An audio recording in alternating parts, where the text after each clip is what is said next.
all across America and around the world. This is Veterans Radio. This is Veterans Radio. Welcome to Veterans Radio. I am Jim Fossone. I'm the officer of the deck today. We've got some great programs for you. I think you'll find very interesting. We always want to remind you can find more about Veterans Radio at its Facebook site or at the web. Veteransradio.org is our new URL, veteransradio.org, where we're on the web 24/7. You can find a lot of our podcasts there as well.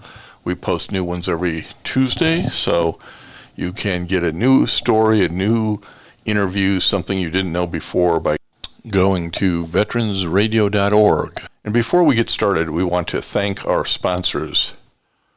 First up, we want to thank National Veteran Business Development Council, nvbdc.org. It was established to certify both service-disabled and veteran-owned businesses. You'll find out how they can help your business by going to nvbdc.org. We want to thank Legal Help for Veterans. Legal Help for Veterans fights for veterans' disability rights all across the nation. You can reach them at 800-693-4800 or on the web at legalhelpforveterans.com. We want to welcome to Veterans Radio today a United States Air Force veteran, Crystal Wiggins. Crystal, welcome to Veterans Radio. Hello, thank you for having me. I'm so excited about this. Well, this is going to be a great discussion because we're talking to a girl who grew up in Texas, joined the Air Force for 8 years, did some education, and has a really cool job, which is the focus of what we're going to finally get to, which is she's the Veterans Program Manager at the Columbia Center for Urban Agricultural's Veterans Urban Farm. That's a mouthful. We'll break it all down. But it is. Crystal, how did a nice girl like you from Texas end up in the Air Force? Oh, gosh. I just didn't know what I wanted to do when I grew up. And I had it pretty well as a kid, middle class, had everything I needed. I had great parents, still have great parents. Let's get that clear, right?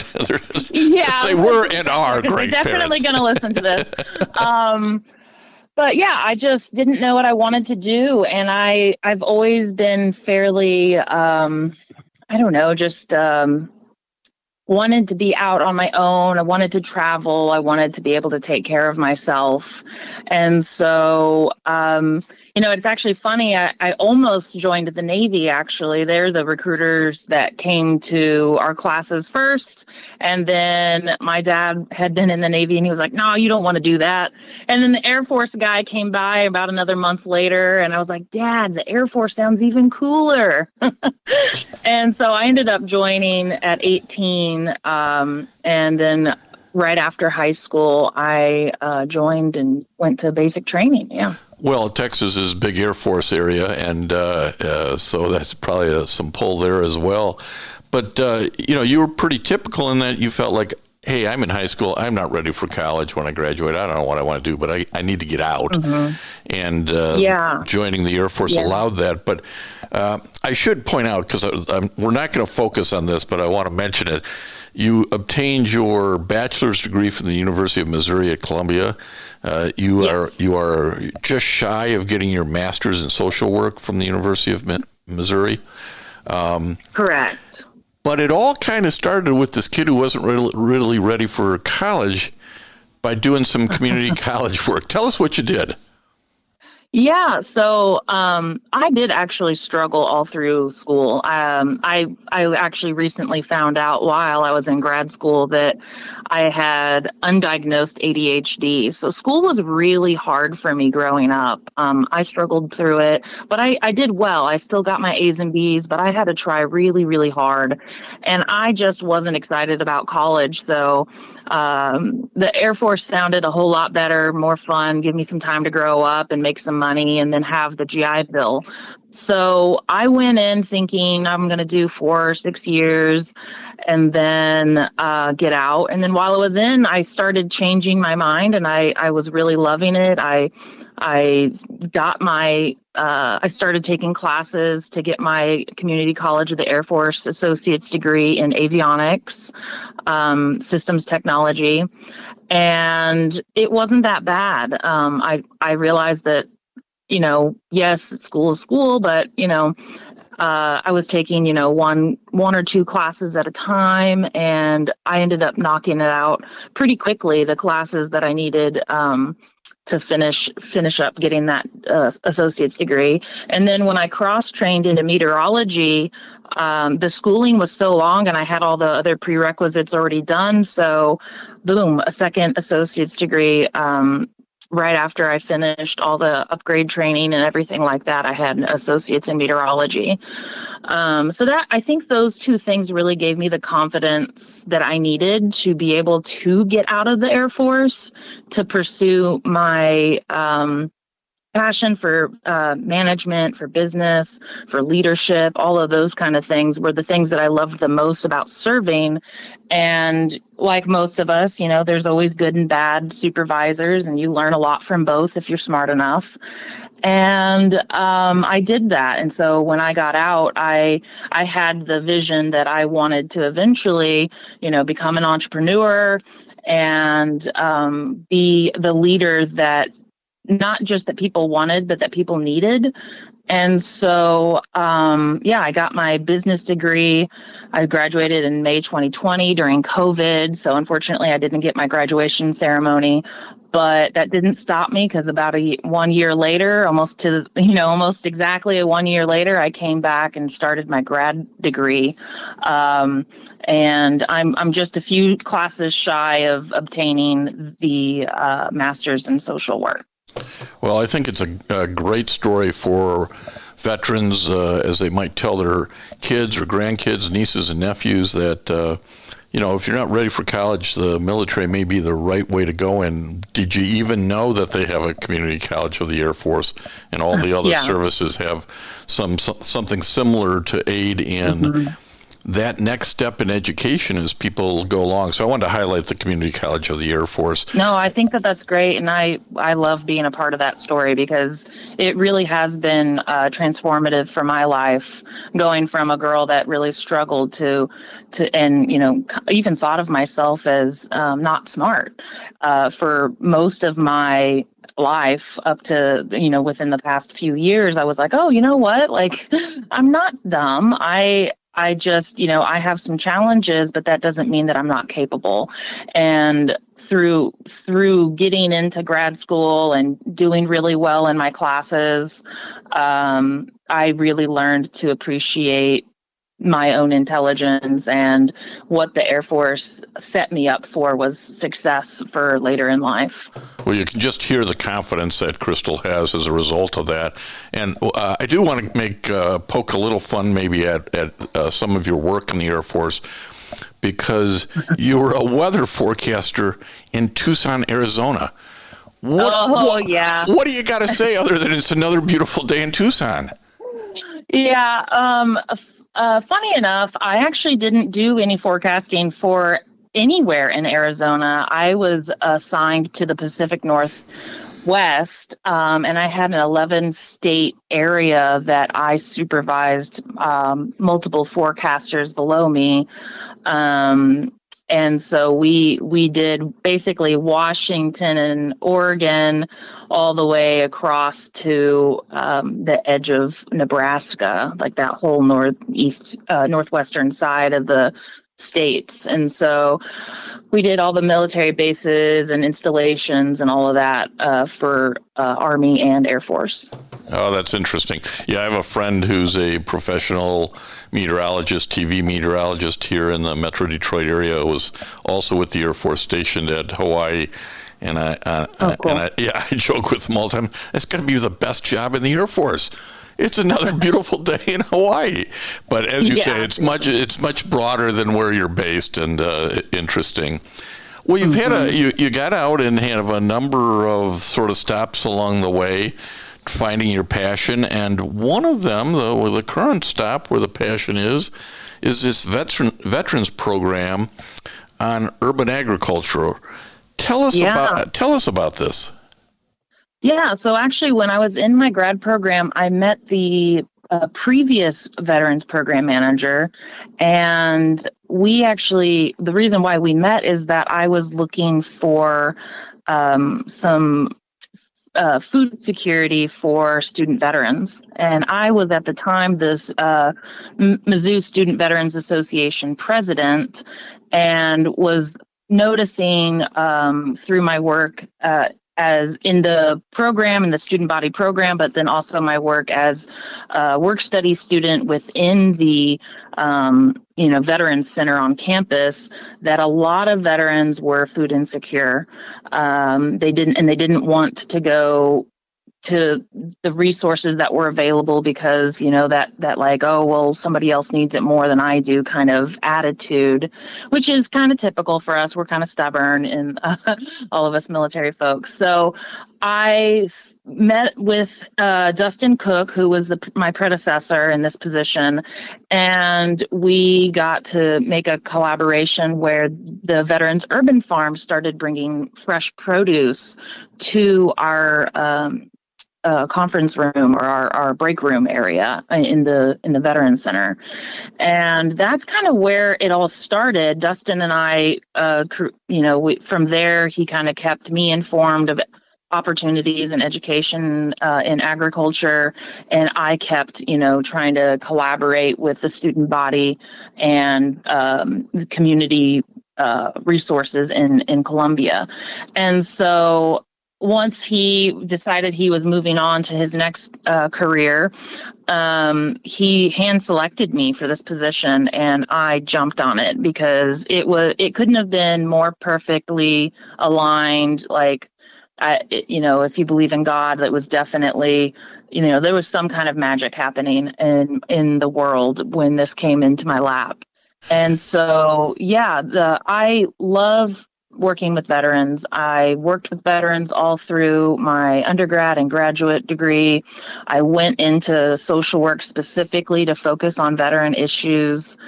And now here I am living my dream. I'm guessing you're going to want me to talk a little bit about the programs and things that we have. I'm going to slow you down, and you told me I'm a chatter. You're going to really have to put a bridle on me. Okay. Because this is where I think this idea is really interesting, and I think it can really expand. So you ran into this as food insecurity for veterans. Many people may not know that most colleges have a student veteran association. And that's a national network, really active for transitioning vets who do just what you did, which is, hey, I've now matured enough, I got the GI Bill, I'm going to go to college. But that's a hard transition as well. So SVA is there to help with that. And it's that sort of where the connection becomes, because you've got this opportunity or this problem that exists for a lot of folks that SVA could maybe assist with on food insecurity. You guys do it by growing fresh produce and making, I think I read 15,000 pounds of fresh produce available each year that gets donated to local veterans and families. How do you produce that much? Where do you produce it? What kind of acreage is involved? Tell us about the program. Yeah, so the Veterans Urban Farm started 4 years ago, and Dustin Cook, the guy I mentioned earlier, he's the one that kind of started it and launched it within Columbia Center for Urban Agriculture. So the location was already in the existing headquarters for CCUA, and they transformed it into the veteran program, the Veterans Urban Farm program, 4 years ago, and it's 1.3 acres, so it's not very big. It's literally just on the northern side of our downtown area, and we only use about, I would say, less than half of that acreage to grow crop. We do everything organically. We don't use any fertilizers or anything like that. We use all natural ingredients for the soil, bone meal and just all of these natural elements to really maintain good soil health, because that's where the magic happens. And then we do crop rotations, and I have a co-manager his name's Joe Walls. He is in charge of the crop planning for the entire calendar year, and he's actually working on that right now at this time of the year to plan for 2024. So we have a good idea of like everything that's going on in production throughout the year, and most of the work is done through our volunteers, actually. How many volunteers are involved? Yeah, I would say at the urban farm, we have weekly volunteers. They come once a week at different times of the week. We probably have approximately 20 of those consistent volunteers that come once a week for a 3-hour shift. And then we also make available group volunteer opportunities to any local organizations or businesses, whoever wants to come out and just give back. We have a volunteer coordinator that leads those initiatives, and then they come to the farm. I also sometimes reach out to people and get the word out, and then that gets people coming out to the farm. So we'll get, groups from anywhere from 4 to 20 people coming out to the farm. And when you get 20 people coming out, you can make some serious change really quickly. These volunteers aren't all veterans, but veteran volunteers working outside in the soil is certainly something that I assume you promote, and is therapeutic also, I suspect. Yes. Yeah. So currently, I just took over the program in May this year. So currently, most of our volunteers are civilians. Some of them have relatives that are serving or have served, but for the most part, a vast majority of our volunteers, our weekly volunteers, are not veterans. However, we do have, we are targeting veteran populations and trying to get more veterans to come out and participate as weekly volunteers.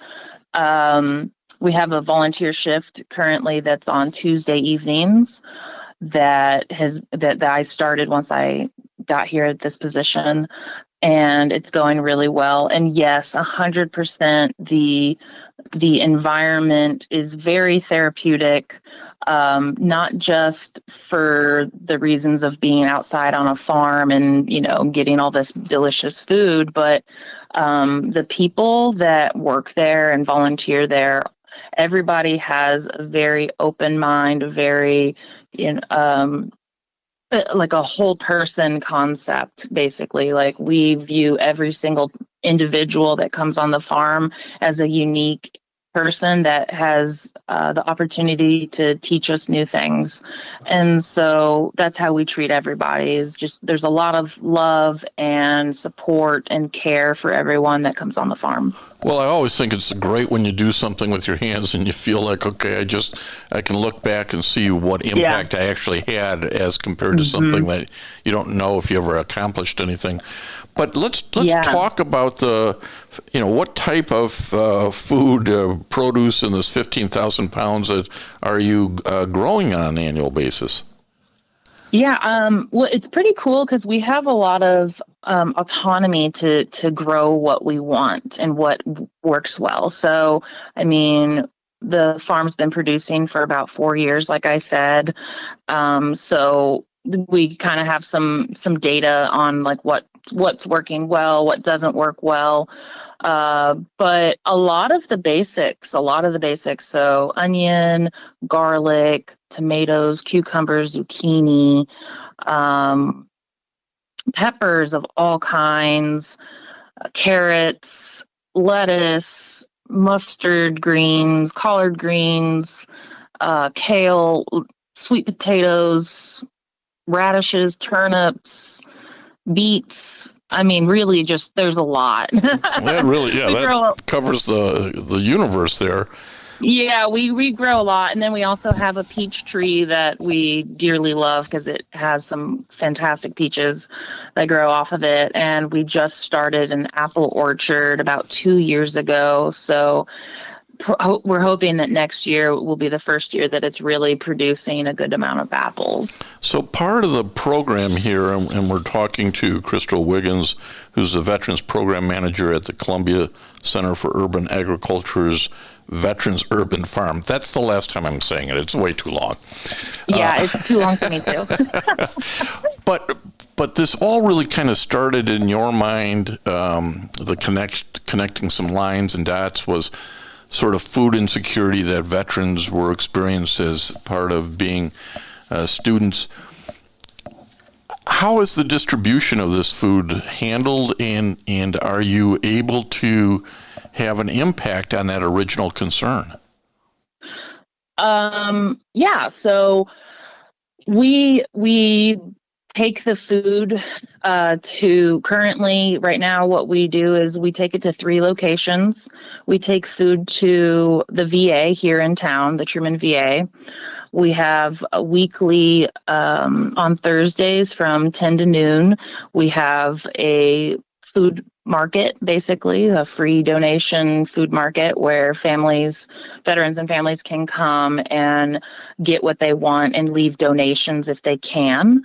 And then inside of the VA, we have partnered with the VA here, and we have a refrigerator that we also can go take stuff inside and leave produce at the fridge for people to be able to gather items at their leisure. And then, so that's our first location, which is the Truman VA here in Columbia. And then the second location is Welcome Home, which is a homeless shelter here in town specifically for veterans. And we've been doing that with them pretty much since conception of this idea. And then the third and final place that we are currently giving is directly to the Mizzou Student Veterans Association on campus. So that's what we're doing right now. We have a few other locations that we're thinking about branching out to next year, which is really exciting. But since that's not like official yet, I'm not gonna. I don't want to say anything yet. Don't jinx it. Don't jinx it. Yeah, I don't want to. Yeah, I don't think I'm going to jinx it. I don't imagine many people turning away free produce. But well, I want to. As the time runs short here, I want to challenge our listeners who are maybe affiliated with veteran service organizations or SVA at different college campuses to think about how this concept might spread around the country. We have so many VSO posts with a lot of land that may not be being put to use other than to cut the grass. And this idea of getting veterans of all ages involved in some farming to make food available to folks at the VA, great idea, great partnership. Veteran homeless shelters, fantastic idea, and student veteran associations put it on the table, and college kids will show up and take food. These are ideas that this isn't rocket science. This could really spread quite far and wide, I think. Is there an effort to, maybe I just don't know about it, is there an effort out there to do this? Well, myself and Dustin Cook, we've both been very much actively reaching out to other organizations, to other VAs, to other campuses, and are telling them about what we're doing. And we've had some people come directly to us and asking for more information on, hey, how do we do this? How do we get started? What did y'all do? How's this work? Yada, yada. And so certainly there are I know that before I came into the picture, Justin already had about 4 different locations in the U.S. and other states that are actively looking into doing something similar. And that is something that I'm carrying the baton with. I want us at the Veterans Urban Farm here in Columbia to be a point of contact for people that are wanting to get veterans more involved in agriculture. I have contacts with the USDA, with Agribility, with several different organizations that are also looking to teach veterans more about agriculture and farming, because we are actually a really good population. People separating from the military, we have a lot of the skills and experience and just like the grittiness, I guess, to do farm work. And so, and it has been shown that it is in fact a therapeutic workplace environment for a lot of veterans. So we are actively putting together even more than what we're doing. So like we've just been talking about farming, but part of me getting hired on was the social work aspect. And so a big part of what I'm doing next year in 2024 is expanding what we do at the farm to be also a lot more veteran outreach in the community. So more events, more classes and training opportunities for, anything that you could relate to agriculture. So canning and preserving, how to use medicinal herbs, how to cook. All of these things are all related to self-sufficiency, to having a sense of purpose and meaning, with like having a community and a support network. And that's what we really, really are looking forward to, is creating a space that is known and loved by the community of veterans here in town and in mid-Missouri in general, because that's what we all need as community. This is a great concept. I challenge VFW, VVA, PVA, DVA, to DAV to get out and think outside their box of what they're doing currently, and think about, these aren't victory gardens. If you're old enough, you know what that is. These are veteran gardens. Could you do something in your already existing space that allowed you at the end of the harvest season to be donating food at the VA to veteran groups, to student veterans? This is a great idea. We look forward to it expanding, Crystal, and I think we need to talk to you about a year from now about all the expansions that you have in mind. But thank you for spending time with Veterans Radio today. Oh, yeah, I really appreciate you having me on. And if anybody has any questions, please send them my way. Do you want to give an email address out for you, or the website? My email is Crystal, CRYSTAL, at columbiaurbanag.org. Okay. We are glad to have you on. Thanks again for the time today. Thank you, Jim. And I want to thank everybody for listening to Veterans Radio today. I am Jim Faussone. It's been a pleasure to be your host. I'm a veterans disability lawyer at Legal Help for Veterans, and you can reach us at 800-693-4800 or legalhelpforveterans.com on the web. You can follow Veterans Radio on Facebook and listen to its podcasts and internet radio shows by visiting us at veteransradio.org. That's veteransradio.org. And until next time, you are dismissed. If you have a VA claim denied by the Board of Veterans' Appeals, contact Legal Help for Veterans at 1-800-693-4800.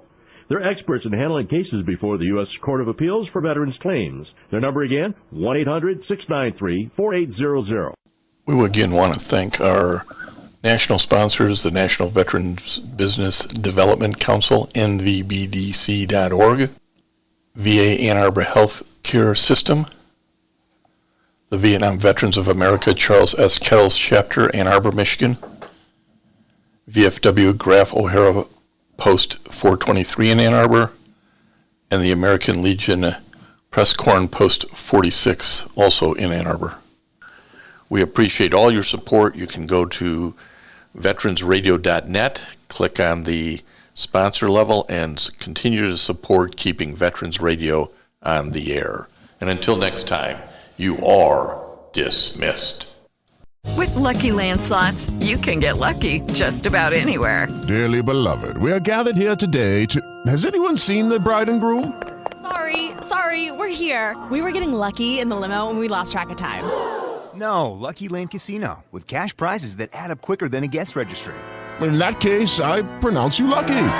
Play for free at LuckyLandSlots.com. Daily bonuses are waiting. No purchase necessary. Void where prohibited by law. 18+. Terms and conditions apply. See website for details.